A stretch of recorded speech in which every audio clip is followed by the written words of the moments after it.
रमेश बिधूड़ी जैसे आतंकवादी, मैं इसलिए बोल रही हूँ इनको क्योंकि ये व्यक्ति ये नहीं समझ पा रहा है किसको आतंकवादी बोल रहा है। लोकतंत्र के इतने पवित्र मंदिर में जो व्यक्ति आतंकवादी, उग्रवादी, कटवे, मूल्य जैसे शब्दों से संबोधित करता हो, आप समझ सकते हैं कि आज भारतीय जनता पार्टी की मानसिकता किस तरफ जा रही है। क्योंकि कहीं ना कहीं अभी जिस तरह से नूह में जो दंगे हुए थे वहाँ पर जिस तरह से साफ साफ कहा गया कि देश में यदि रहना होगा जय श्री राम कहना होगा, देश के गद्दारों को गोली मारो, सालों को जो मूल्य काटे जाएंगे तो राम राम चिल्लाएंगे। तो आज कहीं ना कहीं 2024 को लेकर जो एक माहौल गरमाया जा रहा है, क्योंकि जो नारे कल तक सड़कों पर लग रहे थे आज वही नारे संसद में लग रहे हैं, उस पवित्र मंदिर में लग रहे हैं। तो शर्म आनी चाहिए। मैं तो कहूंगी कि मोदी जी को तुरंत रमेश बिधूड़ी जैसे आतंकवादी उस गुंडे को बर्खास्त करके पार्टी से बाहर कर देना चाहिए। लेकिन हम सभी जानते हैं कि ये नहीं करेंगे। आपने देखा होगा कि जिस तरह से पीछे हर्षवर्धन जी बैठे थे, जो दांत दिखा रहे थे, हंस रहे थे, मुझे तो समझ में नहीं आता कि आखिर ऐसे लोग किस तरह से जनता का प्रतिनिधित्व कर सकते हैं। और जिस तरह से हमने देखा कि जो बसपा के सांसद है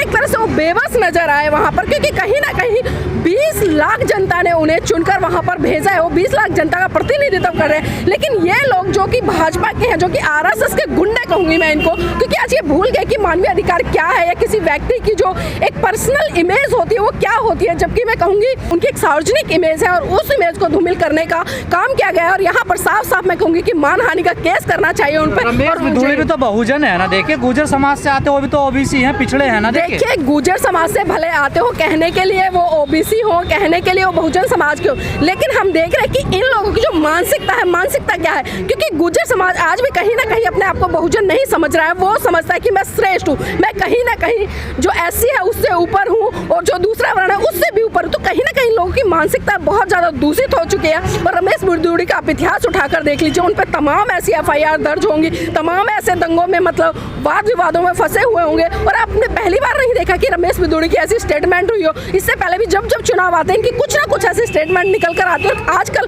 खुले तौर पर भाजपा के जितने भी नेता हैं आप देख रहे होंगे कि खुले तौर पर आज वो मुसलमानों को, दलितों को टारगेट कर रहे हैं। और उसी का नतीजा है कि कहीं ना कहीं देश में जो सांप्रदायिकता बीएसपी सांसद को दी गई है या मुस्लिम कम्युनिटी को दी गई है? देखिए अगर मैं कहूंगी कि भारत के प्रत्येक व्यक्ति को दी गई है, यहाँ मैं मुस्लिम समुदाय से भी नहीं जोड़ूंगी, बल्कि भारत में रहने वाला प्रत्येक वो व्यक्ति जो अपने आप को भारतीय कहता है, ये हर उस भारतीय को गाली दी गई है, जिसमें कि मूल्य, कटवे और बहुत सारी तमाम ऐसी बातें मैं तो अपने शब्दों से मैं कह भी नहीं सकती। लेकिन ये सोचना पड़ेगा कि आज भारतीय जनता पार्टी के जो सांसद है किस दिशा में काम कर रहे हैं। और यहाँ पर मोदी जी को साफ साफ मैं एक चेतावनी देना चाहूंगी और कहना चाहूंगी कि ऐसे सांसदों को अपनी पार्टी से बाहर कीजिए। क्योंकि हम देख रहे हैं कि आपकी पार्टी में तमाम ऐसे लोग हैं जो बलात्कारी हैं, आतंकवादी हैं, रेपिस्ट हैं, वो भरे पड़े हैं। लेकिन विडंबना क्या है कि वो सिर्फ जय श्री राम के नारे बोल दे, अपने आप को हिंदुत्व का रक्षक कह दे या अपने आप को हिंदू रक्षक का जो रक्षक कहते हैं उसको कह दे, तो सिर्फ वो एक बहुत अच्छे राष्ट्रवादी हो जाते हैं। लेकिन आज सोचना पड़ेगा कि आखिर किस दिशा में देश जा रहा है। और जब तक रमेश बिधूड़ी जैसे लोग संसद में बैठेंगे, संसद में बैठकर जिस तरह से बसपा के सांसद को गाली देने का काम करेंगे, ये तो खाली किसी एक मुस्लिम समुदाय को नहीं, बसपा सांसद को नहीं, बसपा पार्टी को नहीं, बल्कि ये गाली हर प्रत्येक भारतीय नागरिक को। राजनाथ सिंह ने माफी मांगी है। देखिए माफी मांगने से क्या होता है, पहले आप जूते मार दो फिर माफी मांग लो, ये तो पहले से ही रहा है ना।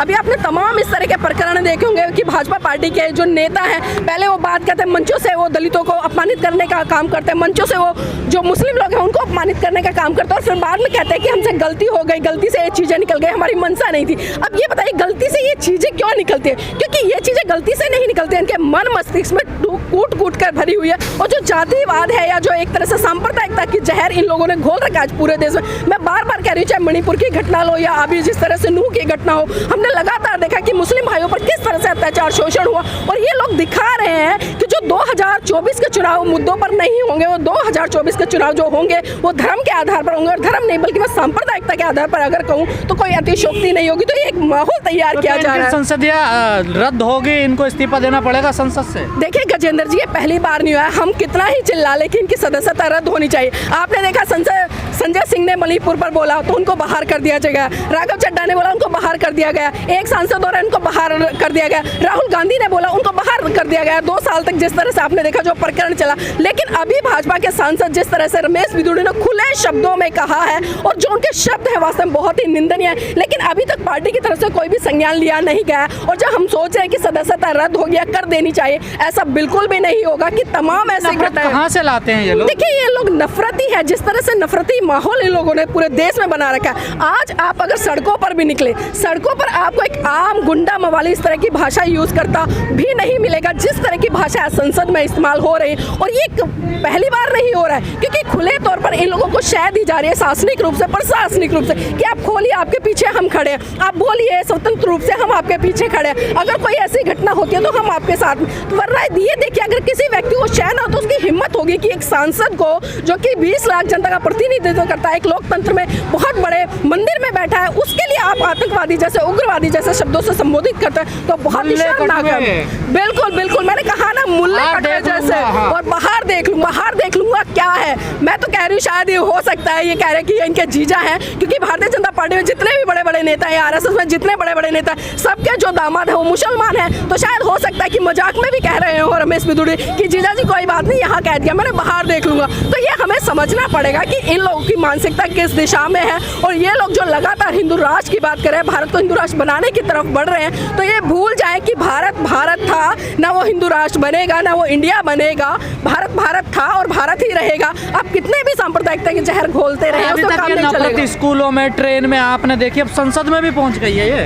देखिए मैं आपको एक बात बताऊं, आपने अभी पिछले दिनों जिस तरह से जो जयपुर एक्सप्रेस है उसका एक प्रकरण देखा होगा कि एक आतंकवादी ही कहूंगी मैं, उसका भले पुलिसकर्मी है, वो एक आतंकवादी, उसने जिस तरह से एक मुसलमान को दिन दहाड़े गोली मार दी और ट्रेन में जिस तरह से जो हमला किया गया, दड़ा ताबड़ताब गोलियां लाद दी गई, लोग वहां पर मारे गए। उसके बाद में आपने जिस तरह से अभी जो नूह में हुआ, उसके बाद में अभी दिल्ली में जिस तरह से हुआ, जिस तरह से अभी दिल्ली में पीछे एनसीआर का जो मामला चला था, सीए चला था, उस समय किस तरह के मतलब नारे लग रहे थे भाजपा के तमाम सांसद, चाहे वो कपिल मिश्रा हो या अन्य व्यक्ति हो, किस तरह से रोडों पर निकल कर मतलब जो मुसलमान उनके मुर्दाबाद के नारे लग रहे थे। इस देश में रहना होगा तो जय श्री राम कहना होगा, भारत माता की जय कहना होगा। तो मैं पूछना चाहती हूँ कि इस भारत देश में रहने वाले लोग क्या वो जय श्री राम कहेंगे तभी वो भारत में रहेंगे? अरे आप भूल रहे हैं कि भारत एक धर्मनिरपेक्ष राज्य है और इस देश में प्रत्येक व्यक्ति को अपनी आज़ादी से नारे लगाने का अधिकार है। प्रत्येक व्यक्ति को अपने आधार से, अपने अनुसार धर्म को मानने की जो अनुमति है वो है। लेकिन आज भारतीय जनता पार्टी के तमाम नेता और तमाम, मैं कहूँगी कि खासकर ये आरएसएस की सह पे पलने वाले जितने भी गुंडे हैं, इनकी सबकी सदस्यता रद्द कर देनी चाहिए और इनको संसद के बाहर का मुंह दिखाना चाहिए। जब तक इस तरह की कार्रवाई नहीं होगी, एक नहीं, आज तो एक रमेश बिदुड़ी ने बोला, कल को 1000 रमेश बिदुड़ी बोलेंगे। और आप देख रहे हैं कि लगातार ये प्रकरण कम नहीं हो रहे बल्कि लगातार बढ़ते ही जा रहे हैं। मुस्लिम सांसद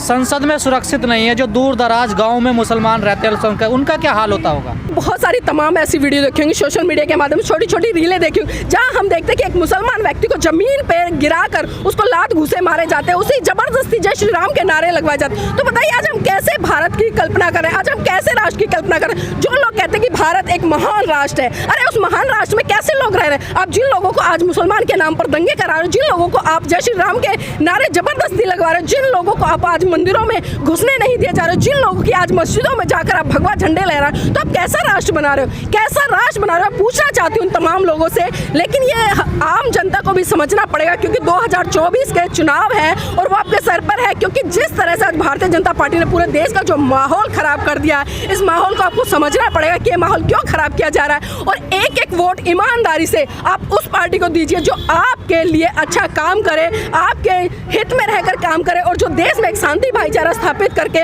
इस देश को, इस राष्ट्र को आगे बढ़ाने के लिए काम करे, ना कि इस देश में हिंदू मुसलमान कह रहे हैं मैं पूरी रात सो नहीं पाया हूँ, मैं इस्तीफा दे दूंगा। बड़े भावुक हो रहे हैं, आंसू निकल रहे हैं उनके। देखिए दानिश अली जी का वीडियो मैंने भी देखा। मैं दानिश अली जी से कहना चाहूंगी, दानिश अली जी, इन जैसे 2% के नेताओं के बयानों से आपको घबराने की जरूरत नहीं है क्योंकि ये नेता तैयार किए जाते हैं आप जैसे लोगों की जो मानसिक पीड़ा है उसको कहीं ना कहीं कुरेदने के लिए। और जिस तरह से इन्होंने जो शब्द आपके लिए कहे हैं वो शब्द आपके लिए नहीं बल्कि प्रत्येक उस भारतीय के लिए जो व्यक्ति इस देश में रहता है। तो इन जैसे लोगों के शब्दों से आप ना घबराएं और आगे बढ़े क्योंकि आपको 20 लाख जनता ने आपको चुनकर भेजा, आप उनका प्रतिनिधित्व करें, ना कि 2% के भारतीय जनता पार्टी के नेता रमेश बिदुड़ी का कर रहे हैं। और ऐसे तमाम नेता आते हैं जो समय समय पर इस तरह का बयान देते हैं, देखिए आपके जो प्रति जो संवेदनाएं है मेरी, लेकिन आपको समझना पड़ेगा कि जानबूझकर ये लोग आपको कहीं ना कहीं मानसिक रूप से पीड़ा देने के लिए तैयार किए गए। और जिस तरह से भाजपा के तमाम नेता हमने देखा है कि जो दांत निकाल रहे थे वहाँ पर बैठकर हंस रहे थे। अरे जरा सी भी मानवीय संवेदनाएं होती है, जरा सी भी ये समझते